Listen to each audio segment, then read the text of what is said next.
अहम तरीन breaking news.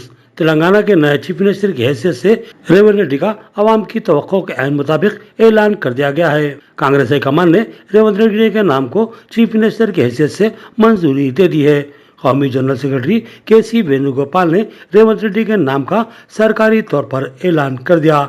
इम्कान है कि रेवंत रेड्डी 7 दिसंबर को चीफ मिनिस्टर की हैसियत से एलबी स्टेडियम में अपना हल्फ लेंगे। 54 साल कांग्रेस लीडर और रुकने पार्लियामेंट रेवंत रेड्डी को तेलंगाना रियासत के दूसरे चीफ मिनिस्टर की हैसियत से फायज होने का एजाज हासिल होने जा रहा है। उन्होंने एक किसान के घर में जन्म लिया था। रेवंत रेड्डी की पैदाइश 8 नवंबर 1969 को हुई। उन्होंने नागर कर्नूल के मौजे कोंडारेड्डी पल्ली में जन्म लिया था। तालिब इल्म के दौर में ओबीवी से वाबस्ता रहे। उन्होंने उस्मान यूनिवर्सिटी से अपने ग्रेजुएशन की तकमील की।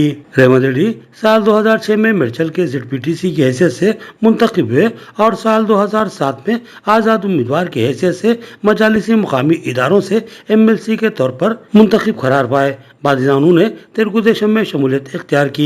उन्होंने कोलंगल असेंबली हल्के से साल 2009 के असेंबली इंतखाबात में तेलुगु देशम से कामयाबी हासिल की थी और दूसरी बार 2014 में भी वो MLA मुंतखब हुए। उन्होंने साल 2014 और 17 के दरमियान तेलुगु देशम पार्टी के कारगुजार सदर की हैसियत से भी खिदमत अंजाम दी। 2017 में उन्होंने TDP से इस्तीफा दे दिया और कांग्रेस में शमूलियत इख्तियार की।